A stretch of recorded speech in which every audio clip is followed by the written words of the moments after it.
But this one needs both. The Hopetoun, one of the world's biggest harbour tugs, which pushes and pulls the world's biggest ships. And we're on our way to meet one right now. That over there is a 240-metre-long tanker. It weighs 100,000 tonnes and takes several miles to turn or stop. No problem when you're cruising the open seas with nothing in your way. But moving her into the close confines of a port is a completely different ballgame. And that's where the tug comes in. This tiny 43-metre boat doing for the giant tanker what it can't do for itself. Park. And how? By using her phenomenal power and agility. So just to see the amazing agility of the Hopetoun here, we've got both rudder propellers pointed in that direction, and I'm going to put the power on and we're going to spin round. Watch this.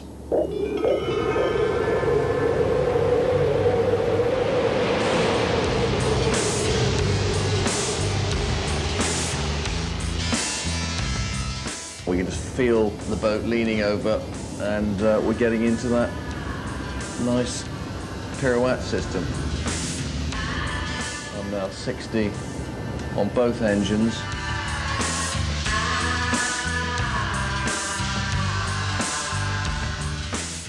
Although the Hopetoun weighs nearly 2,000 tons, she's incredibly agile. There's no rudder as such, but the two ducted propellers do the steering.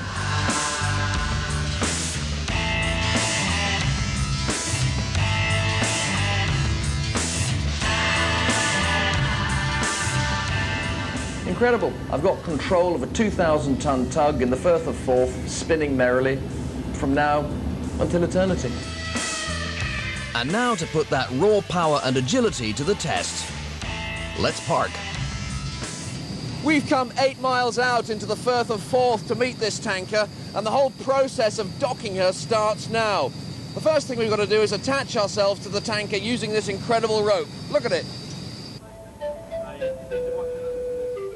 A line snapping when you've got 100,000 tons of tanker attached to you could be disastrous. So these ropes are thicker than your arm and made of fantastically strong steelite. Right, we're all tied up. Let's motor. The tanker is still powering itself forward at 7 knots.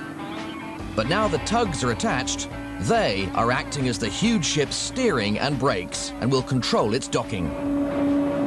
It's a little while before we reach the terminal, so let's take a look at some of the heavy-duty technology that makes the docking possible.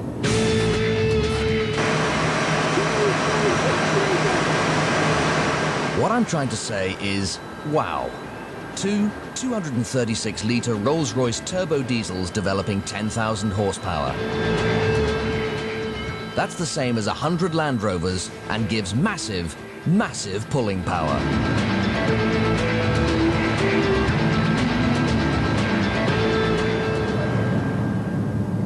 But it's not just the engines that give the Hopetoun its pushing and pulling grunt. Each 3-metre propeller is housed in an open-ended cylinder, creating a suction effect. This vastly increases the amount of thrust that can be produced.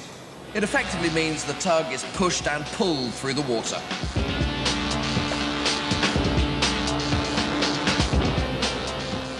It's all that thrust, coupled with a cleverly shaped hull that lets the tug literally grip the water, that makes the tug's pulling power so enormous. But just how enormous? Well, a tug's pulling power is measured in terms of the wonderfully named bollard pull. It's established by hitching a giant version of this spring pulley from the tug, in this case me, to a bollard fixed to the quay, and then giving the tug a bit of welly. Here we go. 1/3 power. Half power. Full power.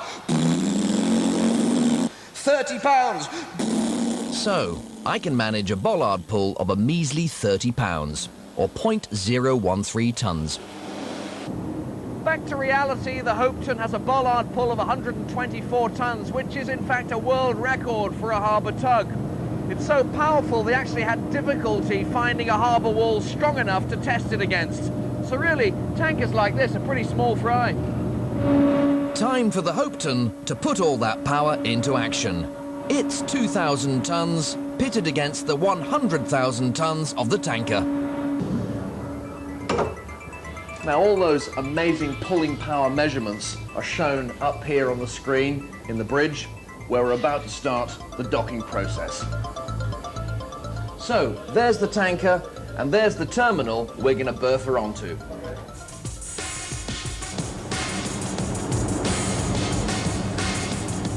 The two tugs are now spinning the tank around. It's a 6-minute process. Dalmeny over there is pushing the bow of the tank around, and on Hopetoun here we're pulling the stern round, and then when the tanker is completely all the way around, both tugs will then push the tanker onto the berth, about 150 meters of movement. You've heard of extreme ironing? Well, this is extreme parking. The two massive V16 diesel engines producing nearly 10,000 horsepower are manipulated by these two simple joysticks here. Quite incredible. Halfway round, Okay, no, come on, you're if you could push 25%, please. although the tanker's moving very slowly, its 100,000 ton weight gives it massive momentum, and it's taking all the raw power of the tugs to control it. So the swing has now been arrested. Hopetoun is no longer pulling the tank around. The momentum created by Dalmeny pushing the tanker's bow around has created enough swing, and we're now pushing the tanker onto the berthing position. 1 meter. 1 meter. Okay, Hopetoun now. It's okay, you go back onto Hopetoun. Getting into that space in the multi-story will never seem so tricky again. You're just coming into position now, pilot, and moving slowly ahead. There we go. That's you in position, pilot, and all stopped. Just landing, pilot, push 25. And the job's a good un. 100,000 ton tanker, no brakes, and longer than 23 double-decker buses parked on a dock that's not much bigger than it is. And all thanks to the massive raw power of the tug, weighing 50 times less than the tanker. Quite brilliant.